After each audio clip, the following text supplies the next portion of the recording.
Rome semble avoir opté pour la voie la plus dure. 6 évêques de la fraternité Saint-Pie X furent excommuniés, encourant la peine maximale prévue par l'Église.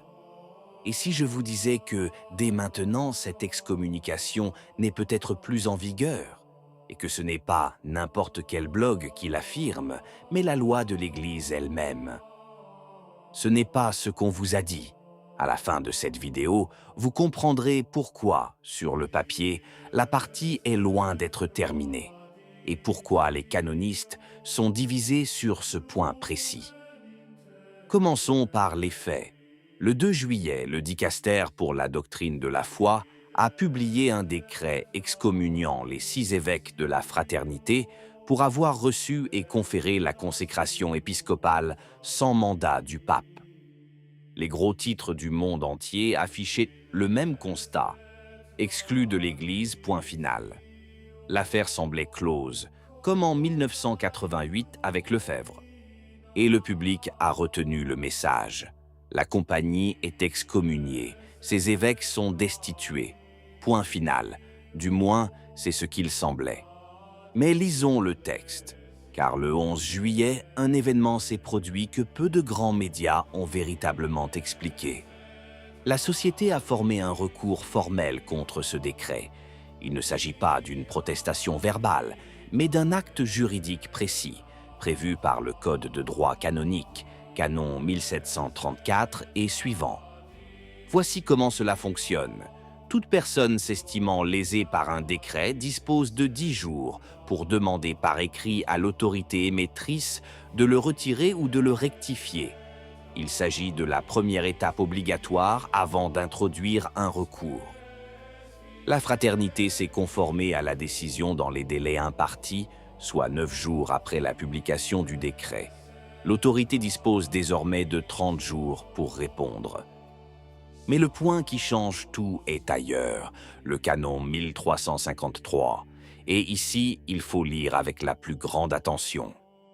Ce principe stipule qu'un appel interjeté contre une sentence ou un décret qui impose ou déclare une peine a un effet suspensif. Autrement dit, pendant la durée de l'appel, l'exécution de la peine est suspendue. C'est pourquoi la société affirme que, du fait de ce recours, l'exécution du décret du 2 juillet est suspendue. Suspendue, précisons-le, non annulée, mais gelée jusqu'à ce qu'une décision soit rendue. Si cette interprétation est correcte, alors, officiellement, ces 6 évêques ne subissent pas les conséquences de l'excommunication. Un revirement notable par rapport au gros titre d'il y a à peine 10 jours. Rappelons-nous la signification de ce mot. Les excommuniés ne peuvent recevoir les sacrements ni exercer aucune fonction au sein de l'Église. Il s'agit de l'exclusion la plus grave qui soit. C'est pourquoi l'enjeu est si important. Mais soyons honnêtes, car ne pas tricher est plus important qu'un titre accrocheur. Tous les canonistes ne partagent pas cet avis, et c'est là le cœur du problème. Il existe en effet une distinction technique, mais cruciale. Une sanction imposée par l'autorité au moyen d'une disposition législative est une chose. Une sanction qui entre en vigueur automatiquement, dès qu'un certain acte est commis, en est une autre. L'excommunication pour la consécration d'évêques sans mandat du pape relève du second type. Elle est automatique. Le décret du dicaster, en théorie, ne la crée pas. Il constate simplement qu'elle est déjà en vigueur. Plusieurs canonistes s'y opposent.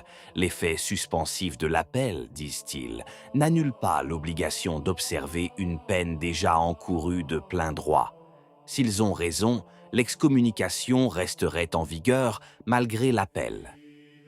En résumé, nous sommes confrontés à 2 interprétations contradictoires du même code. La société affirme qu'il est suspendu. Certains canonistes rétorquent que non, pas la suspension automatique. Il s'agit d'une question technique qu'il appartiendra aux autorités de trancher. Ce n'est pas la première fois que le droit canonique donne lieu à des interprétations divergentes. La justice ecclésiastique est lente et prudente et apporte rarement des réponses immédiates. C'est précisément pour cette raison que la question restera ouverte encore longtemps. Je ne vous dirai donc pas que l'excommunication est terminée, car ce serait faux. Mais je vais vous dire quelque chose de plus intéressant. Même ceux qui l'ont prononcé ne peuvent pas simplement considérer l'affaire comme close. Concrètement, qu'est-ce qui change pour un croyant qui fréquente les chapelles de la fraternité? Concrètement, pour l'instant, peu de choses. Les fidèles qui assistent à la messe de la fraternité n'ont pas été concernés par l'excommunication des évêques. Fréquenter ces messes n'est pas en soi un péché. Mais en termes de signification, cela change radicalement, car la compagnie n'a pas réagi par la rébellion ni par un schisme déclaré. Elle a réagi en appliquant la loi de l'Église, en invoquant ses propres règles. C'est un détail qui vaut 1000 mots. Ceux qui sont véritablement en dehors de l'Église ne saisissent pas ces tribunaux, ils les ignorent.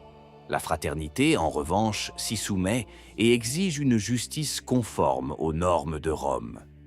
La fraternité l'a toujours affirmé, elle ne souhaite pas fonder une église parallèle, mais être reconnue au sein de l'église de Rome. Elle reconnaît le pape, prie pour lui à chaque messe et le cite dans le canon. C'est ce point qui la distingue clairement des sédévacantistes.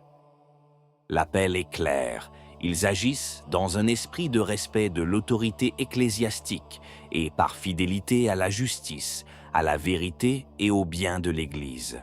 Ce ne sont pas les paroles d'un schismatique. Et c'est là que le véritable verdict s'éloigne des gros titres, car la question sous-jacente n'est pas technique, mais de fond. Peut-on être en dehors de l'Église tout en invoquant ses lois, en reconnaissant le pape et en priant pour lui? La fraternité ne nie pas l'autorité du pontife, elle la questionne. Elle ne rejette pas le droit canonique, elle l'applique.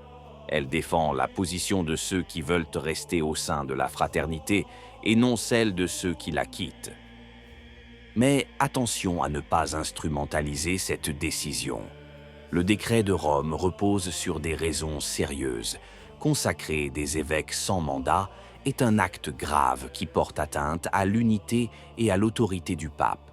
Il ne s'agit pas d'un détail.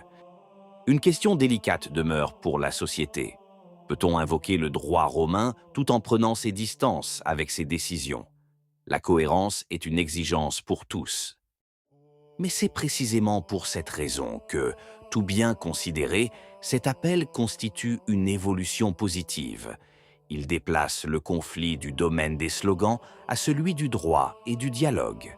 Et là où la procédure est encore en cours, la porte reste ouverte. Un précédent, en ce sens, devrait donner de l'espoir. En 2009, Benoît XVI a levé l'excommunication des 4 évêques consacrés en 1988. Ce qui semblait définitif a été annulé. Dans l'Église, l'histoire reste toujours ouverte. Car l'histoire de l'Église nous enseigne que les fractures les plus profondes n'ont pas été guéries par des excommunications criées, mais par la patience, la justice et la charité. La loi, lorsqu'elle sert la vérité, ne divise pas, elle protège. Et en définitive, c'est ce que nous rappelle le canon 1353, qu'en Église, aucune condamnation n'est jamais définitive tant qu'un jugement subsiste.